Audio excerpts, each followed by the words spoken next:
fanfare of the Big Band Championships made way for the sounds of solo performances today as musicians showed off their individual skills before the judges. From brass to percussion, almost 400 musicians competed for top honours in the various sections, the winners then playing for the ultimate title of Music Maestro, Champion of Champions. Attracting 3,000 musicians from every state as well as New Zealand, organisers are hailing the National Band Championships in Newcastle as a great success. It's been extremely successful. The band's people have thoroughly enjoyed Newcastle, certainly those that have come out of the area. We've done very well within our own bands in Newcastle, and overall the championships have been a thorough success. A large contingent of hunter bands competed throughout the 4 days, the majority of which placed in the top 3 of their categories. One of the highest accolades went to the University of Newcastle Wind Orchestra, crowned the best concert band in Australia. Meanwhile, in the brass band section, Waratah Mayfield placed in the top 3 for the 4th year in a row. That's unprecedented, certainly for Newcastle, but it shows that the music in both brass and concert bands is certainly in good hands. Simone Cobb, NBN News.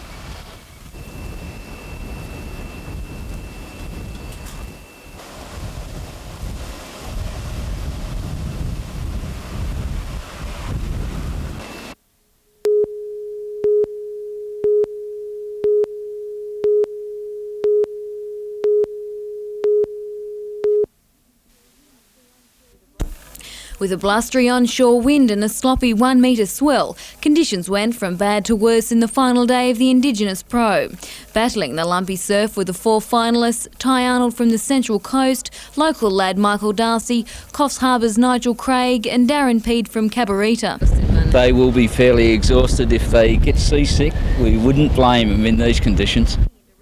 Heading into round 3 as the competition favourite was 16-year-old Arnold, defeated only once during the 3-day event. It was 25 minutes of fighting the foam as surfers struggled to find a face. Dogged determination saw the competitors manage to carve up a number of waves. This snap off the lip by Arnold helping to seal his victory. Oh, it feels great. I'm just stoked. Just really happy. Darren Peed was runner-up, while Redhead's Michael Darcy took 3rd. Winning both the Open and Junior divisions of the inaugural event, Arnold says he's looking forward to Surffest Pro Junior, which gets underway at Newcastle Beach on Friday. Simone Cobb, NBN News.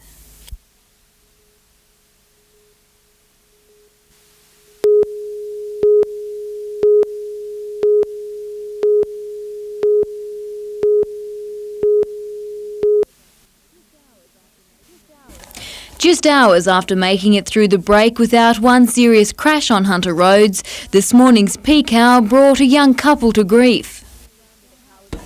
The car was wrapped around a power pole and its driver trapped after a collision with a Lake Macquarie Council truck in King Street, Warners Bay. 2 vehicles were travelling down the street here.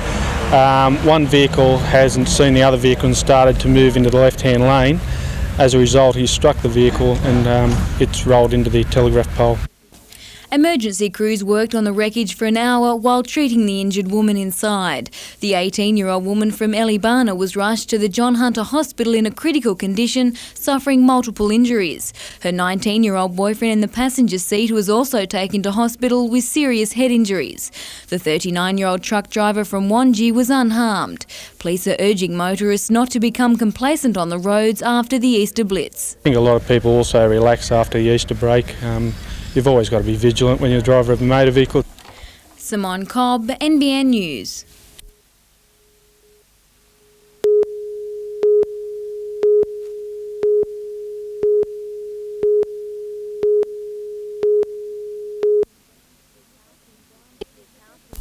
This house in Brown Street, Cessnock, was the target for the city's first drive-by shooting. A man was relaxing in his lounge room at around 11:40 last night when he heard a loud bang. He then heard glass breaking in a window directly behind him.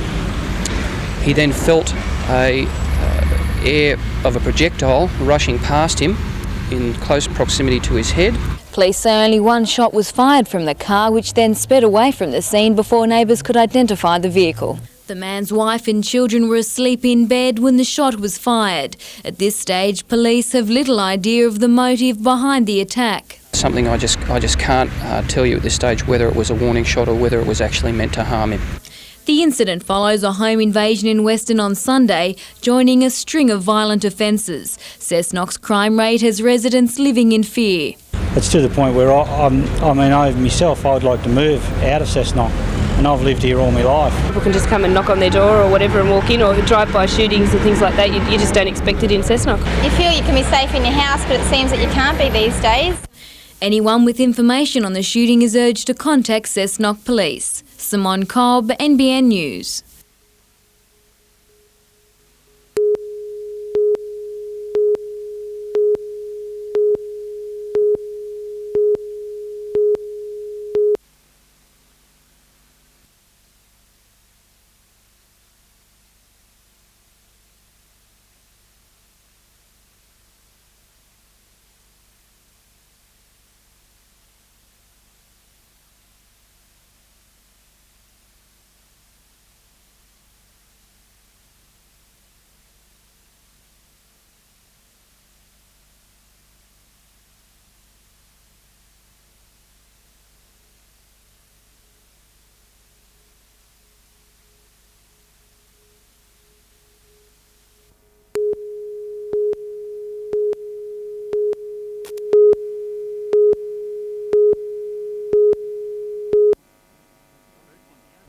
The first encounters between black and white Australians happened on the coast, and now more than 200 years later, they've gone back to the beach to sort out some of the differences.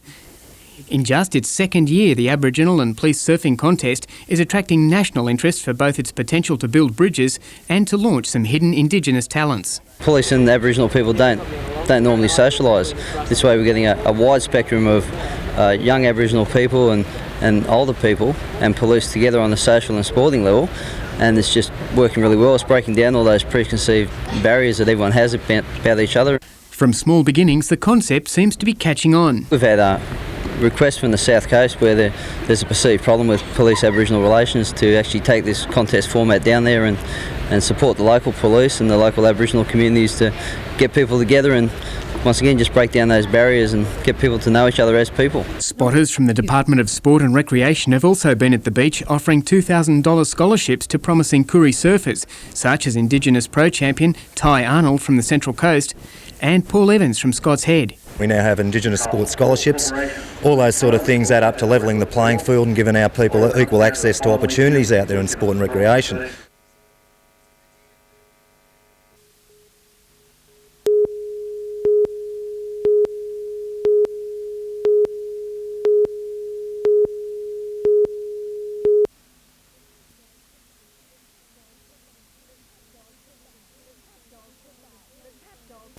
The tap dogs are back. That sound of Blundstone boots on boards has been echoing throughout the world for the past 2 years.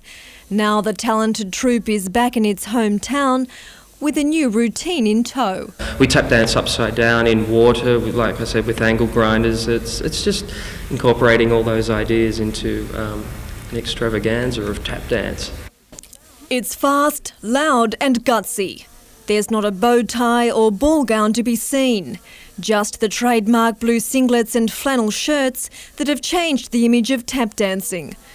Their worldwide popularity has seen the tap dogs grow from 1 troupe to 3, with Sheldon Perry's team touring Australia. And while they've sold tickets to their performances for the next 2 years, Sheldon is still thinking of ways to make the show bigger and better. It'd be nice to be able to join a few other companies together, if not two, maybe 2, if not 3, to do it on a big scale and do some bigger venues and, do a big touring rock and roll version of the show would be fantastic. Sarah Griffiths, NBN News.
At just 19 and 24 years old, Adam Cummings from Newcastle and Glenn Collins from Raymond Terrace went into the National Aerobatic Championships at Griffith over the long weekend with little or no competition experience, but came away as title holders. The young men have been training over the past year with former world and national champion Phil Unicum at his Rutherford-based flying school. It's extremely rewarding to see them performing like they have been. Great stuff indeed. It's almost as if I'm there with them. Adam and Glenn originally came to Phil for advanced flight safety training, similar to a defensive driving course. Aerobatic pilots see it fly at every altitude that is imaginable in an aeroplane, and a lot of people, 95% of pilots, won't ever see that. So it just lets you get your confidence, gain confidence to do that, and so if you do see that in an emergency, then you know how to handle it. It's not unfamiliar. Some of the manoeuvres that are performed are considered the dangerous ones for general aviation, but then in the competition you have to perform them very accurately.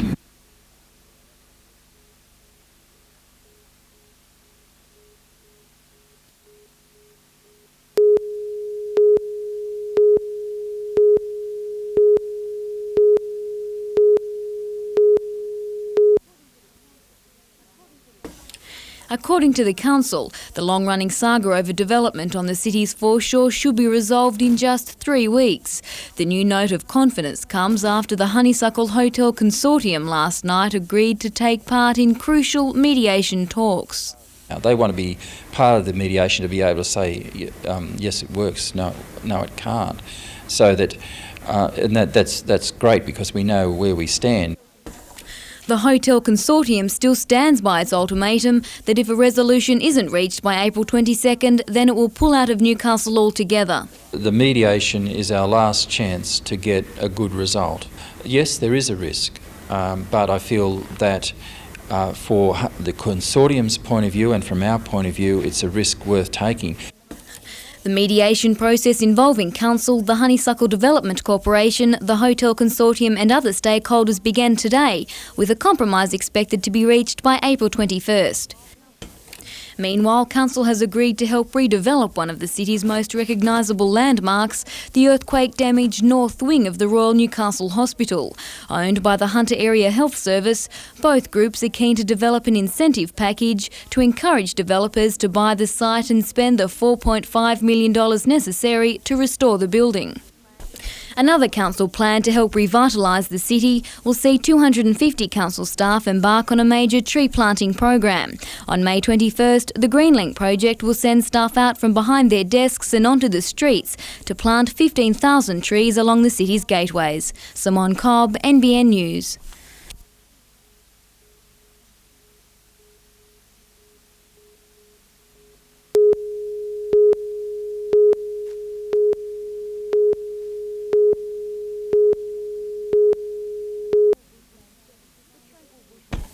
The tranquil bushland setting at the University of Newcastle provided the perfect backdrop for this afternoon's traditional Aboriginal ceremonies. Around 100 people spread out blankets to watch 4 Koori youth dance groups, which put on a colourful and captivating performance to welcome the university's Vice-Chancellor, Professor Roger Holmes. It's building bridges between people and it's linking up people with the university, which is a very important part of our education, to go on to further education, better education. But it's also letting them know that the Indigenous people are here and want to develop in this community. A group of traditional custodians from the various tribes in the region were also featured. Professor Holmes says it's important to integrate the local Aboriginal community into university life to encourage more Koori people to take up tertiary studies. Very fortunate in having 2 centres which are designed to support undergraduate and postgraduate education by Aboriginal and Torres Strait Islander people, Wallatuka, and a new higher education centre called Amilico. Simone Cobb, NBN News.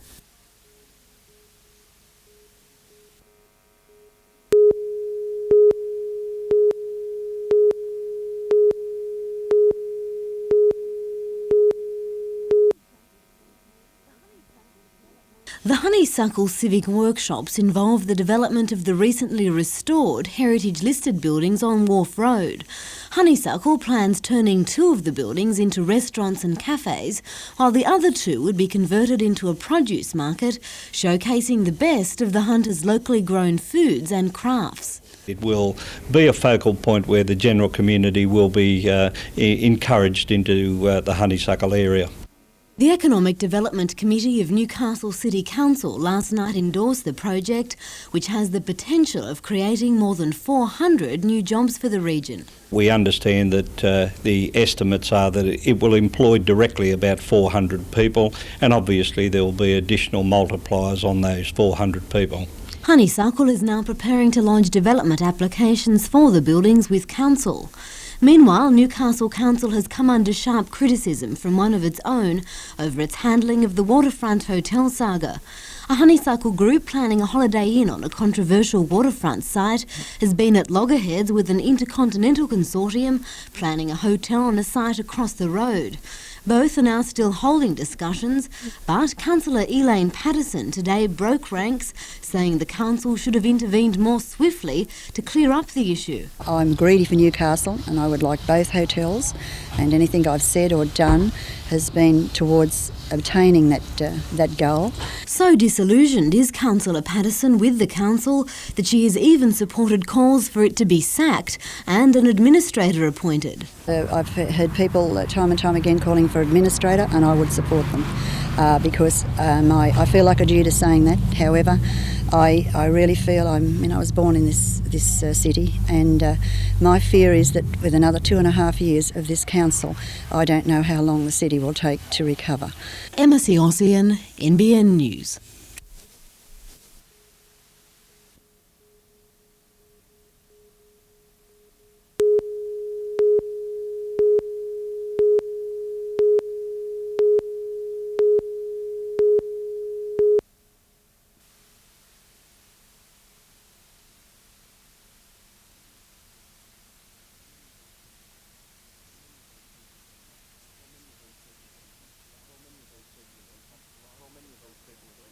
Well, many of these people have been hospitalised as a result of their infections.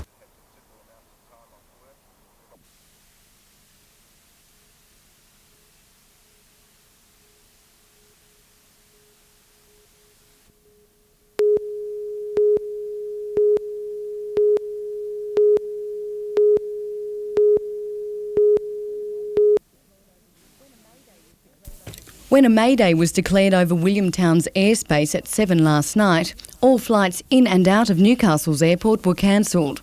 Although the crash landing of an American FA-18 Hornet was over by midnight, the crippled plane couldn't be moved, rendering the runway closed. Well, certainly having your flight cancelled is an inconvenience, but the airlines are dealing with them, either busing them or phoning them and telling them not to come. Impulse Airlines says it had to cancel 5 flights, with another 19 disrupted throughout the day. Eastern Australia Airlines also had to drop flights last night and early this morning. I was supposed to go on the 6:30 flight to Brisbane. So it's been a long wait? It's been a long wait. It wasn't until 10 this morning the RAF base opened the western end of its runway, allowing the passenger planes to take off and land without bothering the crippled FA-18.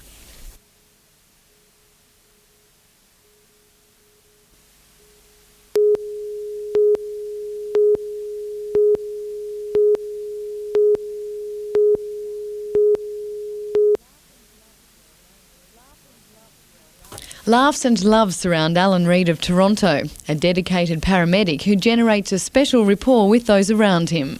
He is the one person in this complex that's had the ability to diffuse stress that's generated from the type of work that we undertake. His brand of humour is legendary in the ambulance service. He's devoted half a lifetime to the ambulance service, daily saving lives and reviving patients, all in the line of duty. Starting as a trainee in Newcastle during the 60s, Alan has seen it all, serving as one of the original paramedics in the area. Well, probably childbirth would be some of the best. It really uplifts you at times. We've been to quite a lot of trauma, and if a patient survives, has had quite severe injuries, one is quite happy about it. While patient treatment and medical advances have made his job easier over the years, nothing can beat experience. To us, he's been a father. He's been a father figure to all ambulance officers, not only the paramedics, but to all ambulance officers in training. I've enjoyed it thoroughly. If I had my time over again, I'd probably come back again. Alan is looking forward to his retirement with his wife on a property near Cessnock. Vanessa Spark, NBN News.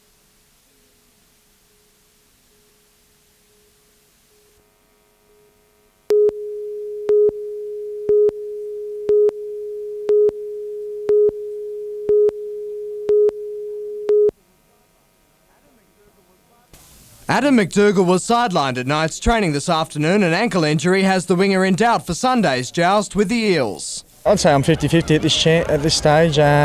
Neil's helping. The doctor's going to make the final analysis early Sunday morning. McDougall's turning into the crowd favourite at Marathon, and if he can play, he will. I'd give anything to be able to play on the weekend, especially at home. You know, I cherish every game I can play. It's great. It's not the only concern for Newcastle. Matthew Johns is also racing the clock to be fit. A niggling knee injury allowed the Knights captain a one-off chance to clown around, but he concedes juggling an out-of-form Parramatta will be a much harder task. They've had 10 days off, and in that 10 days they've had a lot of criticism, so it's always hard to come up against a quality team. You know, and with that extra bit of fire in the belly, it's going to make it doubly hard. The Knights have trained enthusiastically all week after consecutive victories in the Optus Cup. After a 44-point win over the Crushers and upset over Sydney City, the Knights are odds-on favourites to continue on their winning way.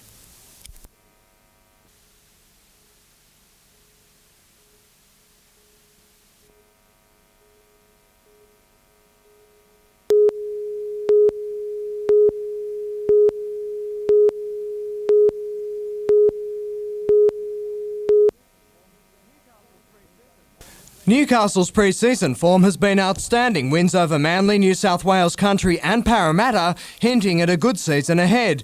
It continues tomorrow, the Wildfires clashing with Sydney Uni in the semi-final of the Hahn Plate. It'll be great to get into the final. That's what we're aiming for. We actually played Sydney Uni, our opposition, this week in the final last year, so one of us is not going to make it this year.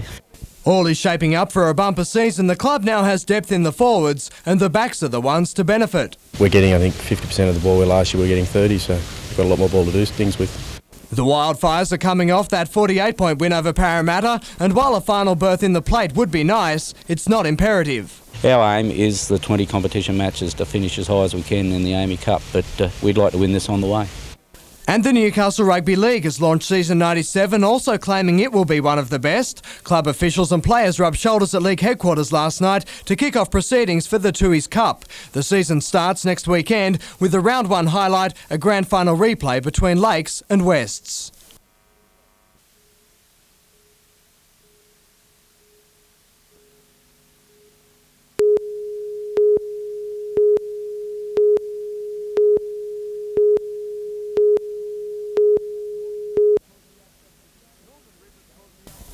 Northern Rivers caused the upset of the championships yesterday, eliminating Premier's Western Division, and they were hoping for another crushing win today. A Darren Bruggy penalty put the plan into practice, but a number of attacking raids in the first half were spoiled by poor finishing. No such problems for North Coast.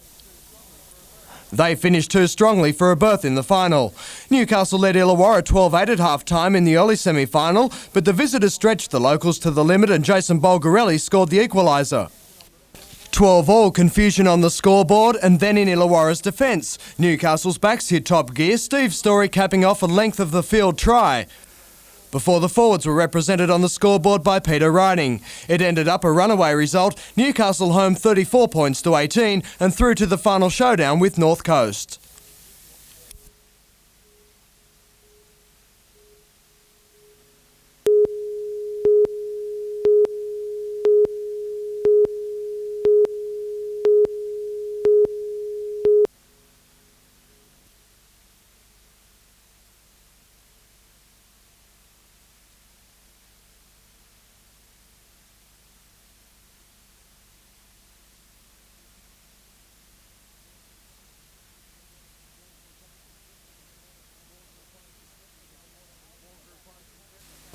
More Group 1 success for Gay Waterhouse. Ridden by Larry Cassidy, the winner paid $11.60 and $3.50. It beat its stablemate Home Nothing Like a Name, which paid $2.10. And the winner of the Australian Derby, Ebony Grove, returned $3.20. The Quinella $19.60 and the trifecta more than $400. Race 4 was the AJC Oaks.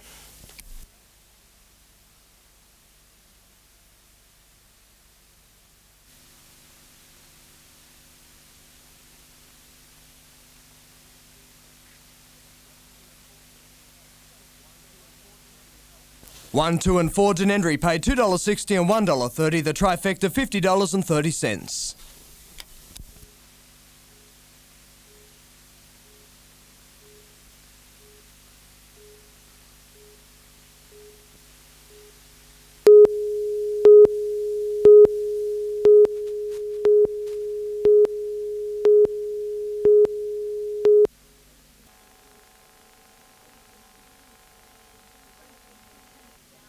The rasping and clanging sounds of this V8 trying to start would bring any car lover to tears. Like 300 others, the stricken vehicle seized after being filled with fuel contaminated by antifreeze at the Caltex service station in West Wallsend on Friday.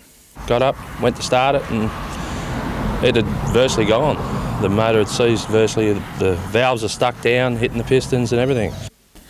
After pulling their motors apart, car owners found their engines had seemingly suffered a meltdown, the petrol turning into a treacle-like substance, jamming everything. Distributors Petrol Pro unloaded fuel at the station on Friday morning. The tanker had come from Lake Munmora, where it had failed to properly empty a load of antifreeze before filling up with petrol. The company admitted today that it was at fault. Well, somebody has obviously made a mistake. It could possibly have been a mechanical failure. If the air has come down on the trailer, it will shut the internal valves. Angry and alarmed, those affected are demanding Petro Pro fully compensate them. Replace the car, and if he's out of work, loss of wages. I'll be contacting the insurance company first thing tomorrow morning. I would imagine that everyone would be fully compensated for their vehicles. After that, I don't know. That would be up to the insurance company. Simone Cobb, NBN News.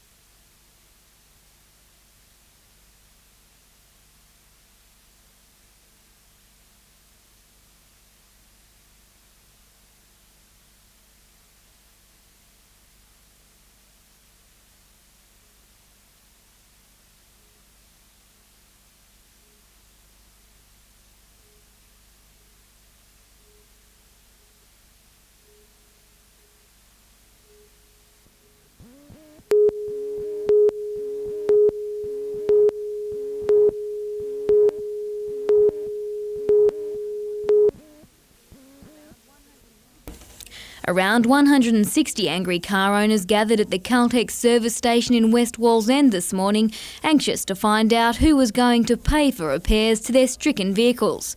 For many car owners, the damage not only means loss of vehicle, but loss of wages as well. Well, I was supposed to start work at 7 o'clock this morning, and I've had to ring the bloke up and tell him I can't do it. Well, I just like to lose his job, or he'll get someone else. It's a brand new ute, the motor's buggered and need it for work. The engines of more than 300 cars seized at the weekend after they were filled with petrol contaminated with antifreeze. The accident occurred when the distributor's Petro Pro failed to properly empty a load of antifreeze before filling the tanker with petrol. Company director Ken Wilson says his insurance broker has assured him everyone affected will be fully compensated, and an assessor will visit the area in the next couple of days. Everything right through from the service station to loss of business right through to vehicles being repaired and vehicles being hired is all covered by this policy, but I'm still waiting to have that in writing. In the meantime, West Wallsend's only service station will be out of action until the Bowsers can be replaced. Simone Cobb, NBN News.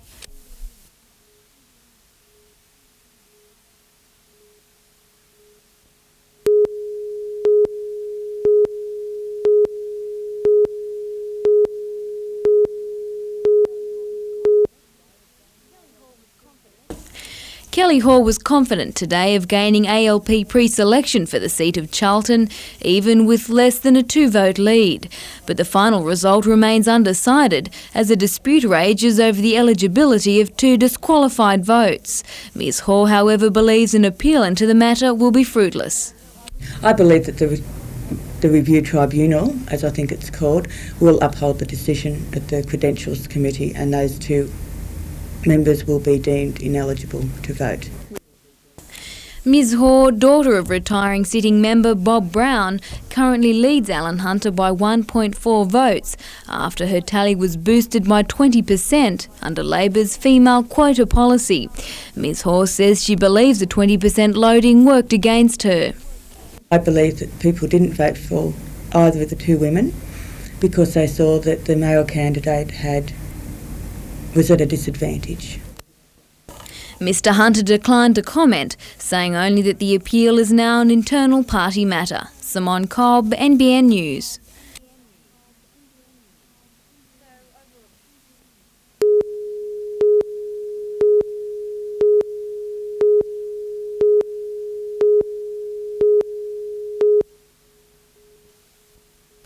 "160 years ago, their land was taken by white man's law. Today, the same system gave it back." Main claimant Mary Lou Buck and Aboriginal elders flew the flag of victory following the formal ratification by the federal court. The Dunghutti people are now the legal trustees of the 12 hectares at Crescent Head near Kempsey, although the subdivision and homeowners will remain. The whole Australian community, through its cause, has fully recognised the meaning of land to Aboriginal people. I think it is a great step in the field of reconciliation. The local Aboriginal community will also be compensated more than $1 million after being dispossessed for more than 1.5 centuries. It's been a long and complex case, taking years to complete, but it's seen as a significant first step towards settling other native title claims. The Dunghutti people have broken the ice. Native title can work. There are presently 490 native title claims across Australia, 60 in New South Wales. Today's breakthrough isn't directly related to the current controversy over the Wick decision, which deals with pastoral leases. Richard O'Leary, NBN News.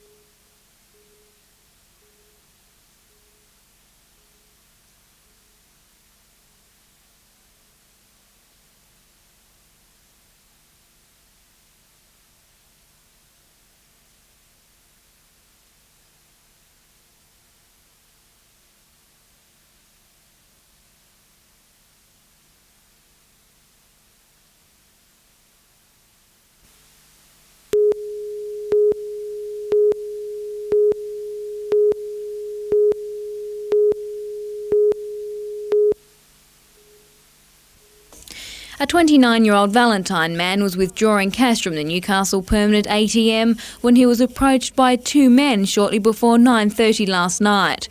Wielding a 30-centimetre knife, the bandits took the man's money and forced him to withdraw another $300 before running off through the car park. He was just threatened, but he wasn't injured in any way, so in this particular situation we probably say that he did the right thing. Police say people are particularly vulnerable using ATMs at night on their own and urge them to be more vigilant when withdrawing money. Obviously, if people are going out for the night out, they're going to realise whether or not they may need some money. In that situation, we'd advise them to get the money out, especially during the daylight hours if it's at all possible. Certainly don't use a secluded location where an ATM might be. One offender is described as being aged between 17 and 20, medium height with collar-length brown hair. He was wearing a cream jacket and jeans. The other man is believed to be the same age, tall and overweight with acne and a crew cut. He was wearing a grey denim jacket and jeans. Simone Cobb, NBN News.